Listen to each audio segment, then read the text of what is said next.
Guys, welcome back to my channel. আজকে হচ্ছে সোমবার। আগের দিন রবিবার বিকালে আমরা ফিরেছিলাম, ওই বাড়ি গেছিলাম, তো তোমরা তো দেখেইছো আগের ব্লগে। আর ওখান থেকে মা নারকোল, তারপর লাউ শাক এইসব পাঠিয়েছিল ছাদে যেগুলো হয়েছিল। মা আমি গেলে ওগুলো পাঠায়, যাই হোক না কেন, সে লঙ্কা হোক, লাউ শাক হোক, পুঁই শাক হোক, তারপর আরও অনেক কিছু হয়, মা বসায়, তো সেগুলো আমাকে দিতে মা ভালোবাসে, তো ওগুলো নিয়ে আসি, আমি রান্নাও করি। তো যাই হোক, এখানে আমি নারকোলটা আমি মানে হয় না যে নারকোলটা ছাড়ানোর পর অনেকে স্লাইস করে কাটতে পারে, যেমন ওই বাড়িতে আমার বাপি খুব ভালো করে ফাইনভাবে একদম স্লাইস করে কাটে নারকোল, বাট আমি ওটা পারি না। তো আমি ওই কাটারি দিয়ে, হামলদিস্তা দিয়ে ঠুকে ঠুকে ঠুকে ঠুকে মালাটাকে বার করে, তারপর ওই শাঁসটাকে ভিতর থেকে বার করে আমি কেটেছিলাম। তো আজকে লাঞ্চে হচ্ছে ওই বাড়ি থেকে পাঠানো লাউ শাকের চচ্চড়ি আর নারকোল ভাজি। নারকোল ভাজি খেতে আমার খুব ভালো লাগে, নারকোলের যে কোনো জিনিস, যে কোনো আইটেম আমার ভালো লাগে। তো এই হচ্ছে ব্যাপার। তো চলো ভিডিওটা স্টার্ট করা যাক। যেহেতু আমলদিস্তাটা ছোটো ছিল, সেজন্য ওতে রেখে করতে অসুবিধা হচ্ছিল না, বাট যদি অনেকের আছে যে এই সাইজের নেই, তো তোমরা এরকম নিচে রেখেও ওই আমার মতো ওই কাটারি হামলদিস্তা ঠুকে ঠুকে বের করতে পারো। তো সেটাই আমি দেখালাম। আর তো হালকা হালকা ফাটি নিয়ে আমি এই স্পুনের দ্বারা আমি এগুলোকে বার করে নিয়েছি।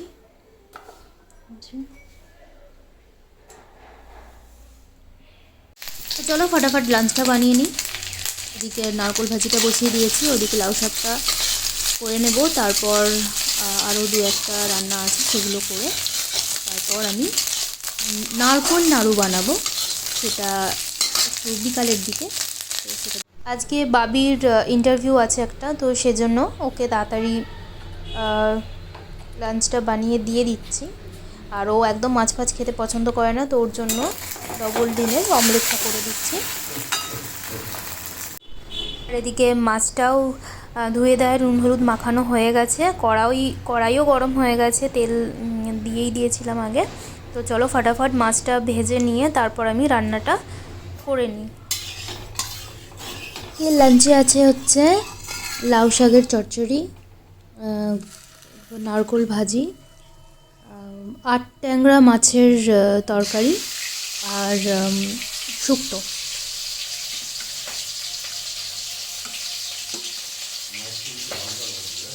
ঠিক আছে।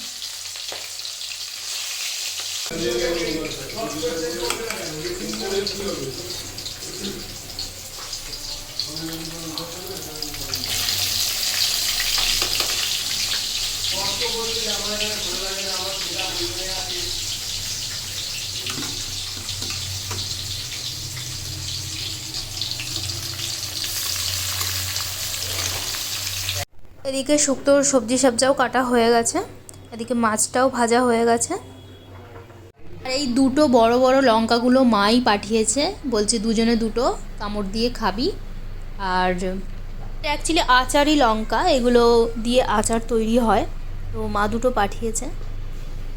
মা কী যে করে না, এটা ওটা পাঠাতেই থাকে। এদিকে মাছের তরকারিটাও রেডি হয়ে গেছে। মাছের তরকারিটা আলু দিয়ে বানিয়েছি। এদিকে শুক্তোর সব সবজিগুলো আমি বয়েল করে রেখে দিয়েছি, তো এদিকে শুক্তোটাও রেডি হয়ে গেছে। লাস্টে একটু ঘি আর ভাজা মশলা দিয়ে নামিয়ে দেবো।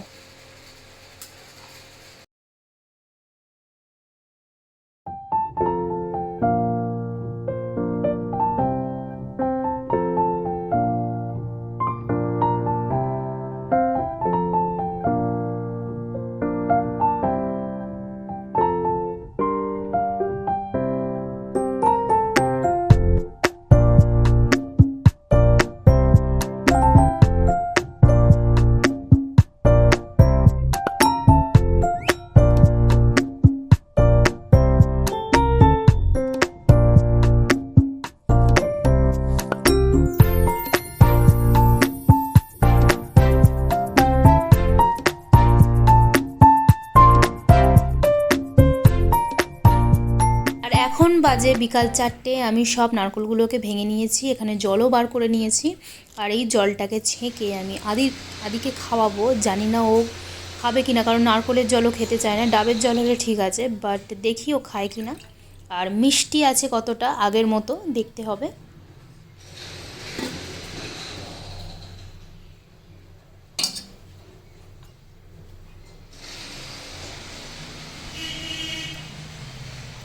বেটু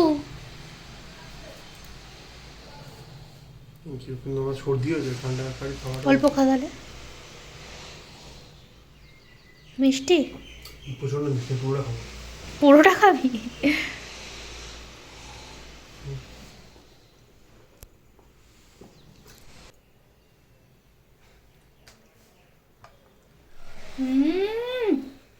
দারুণ।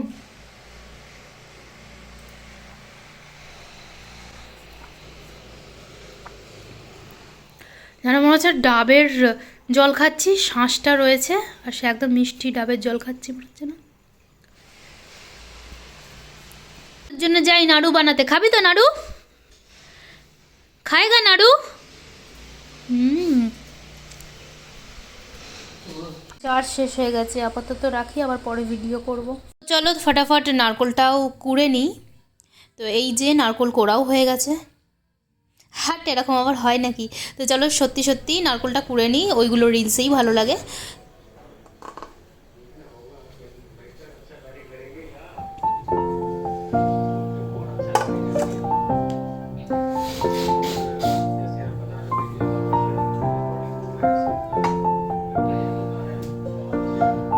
আর এই পিঙ্ক পিড়েটা আমার খুবই ভাল লাগে।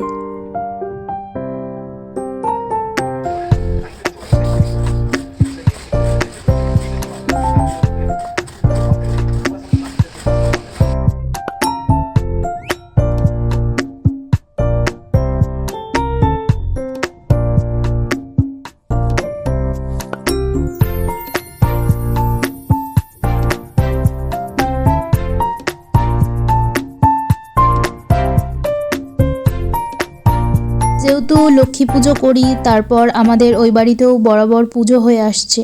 কৃষ্ণ পুজোতে তো নাড়ু ফাড়ু করতেই হয়, তো সেজন্য এইসব কাজ আমি অনেক আগে থেকেই জানি। এইসব কোড়া ফোড়া এগুলো মাই শিখে দিয়েছিল, আর এগুলোতে আমার কোনো অসুবিধা হয় না। তো এখন অনেকই কাজে লেগে যাচ্ছে। যেমন আমি লক্ষ্মী পুজো একা হাতে করলেও আমার কোনো অসুবিধা হয় না ঠাকুরের আশীর্বাদে। এগুলো আমি সবই নিজে একাই করতে পারি। তো এখানে সবটাই কোড়া হয়ে গেছে। এবার আমি সবগুলোকে ধুয়ে রেখে দিয়ে তারপর আমি নাড়ুটা বানাবো। আর একটা জিনিস আমার খুবই ফেভারিট, যখনই নারকোল কোড়া হয় তখনই আমি একটু বাটিতে মুড়ি নিয়ে তার উপরে একটু কুড়ানো নারকোল, অল্প চিনি আর কাঁচা সর্ষের তেল দিয়ে ভালো করে মেখে বিকালে মানে 4টে-5টার সময় ওটা খেতে যে কী ভালো লাগে, সেটা না খেলে লোক বুঝবে না। আর জানি অনেকেই খেয়েছো, বাট যারা খাওনি তারা এর মর্ম জানো না। তো ট্রাই করে দেখো, ভালো লাগবে আশা করি। তো আমি বাদামও দিয়েছি আজকে, বাদামটা একদমই অপশনাল।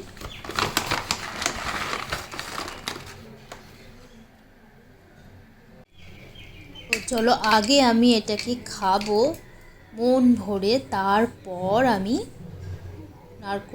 নারকোল নাড়ুটা বানাবো। দেখি আদি খায় কিনা। আদি আবার মুড়ি ফুড়ি খেতে পছন্দ করে না।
খুবই সুন্দর লাগলো খেতে। অনেক দিন পর আমি এটা খেলাম।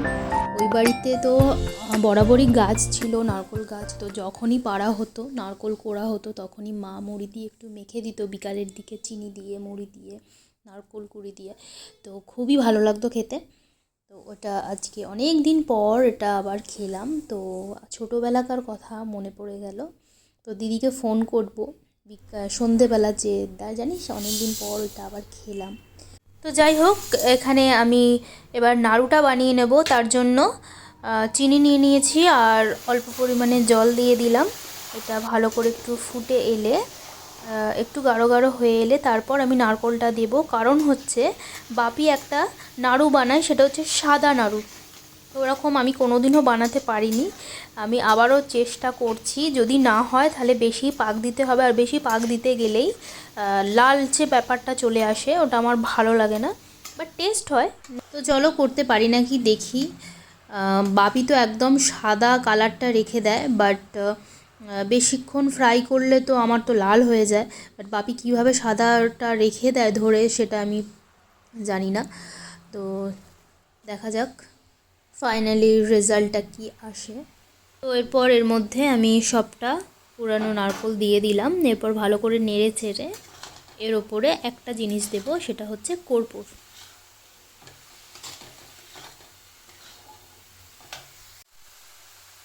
তো দিয়ে দিলাম কর্পূর।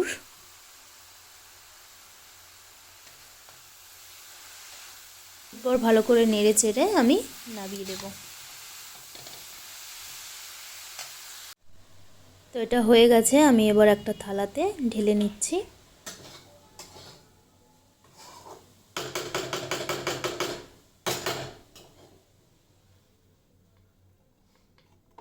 এখনও তো সাদা কালারটা রয়েছে, বাট জানি না পাকটা ঠিক করে হয়েছে কি না। পাক না হলে তো নাড়ুটা পাকবেই না।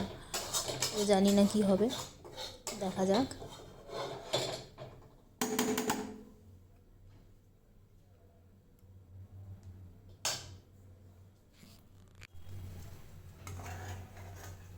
তো এটা একটু ঠান্ডা হয়ে গেলে তারপর আমি নাড়ুটা করে নেব।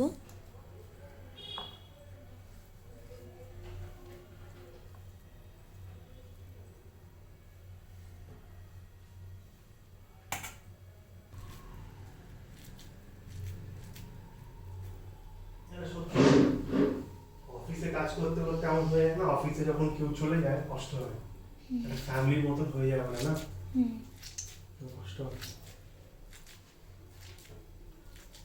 প্রথমে নাড়ুটা তো অনেক কষ্টে আমি গোল একটা শেপ দিয়েছি, বাট পরের নাড়ুটা বানাতে গিয়ে হাল খারাপ হয়ে গেছে, বারবার ভেঙে যাচ্ছে। তো পাকটা আর কি ঠিক করে হয়নি, তো সেই জন্য আমি আবার কড়াতে বসিয়েছি।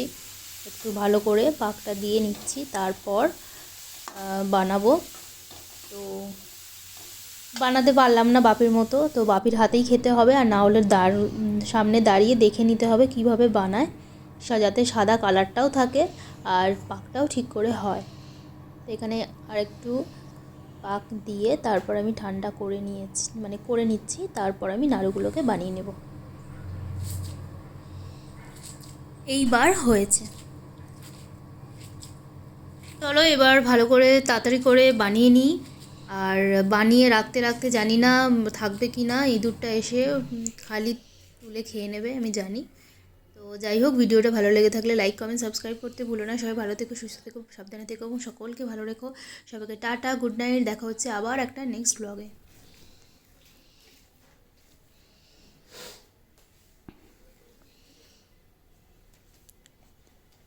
এই ইঁদুরটা।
হ্যালো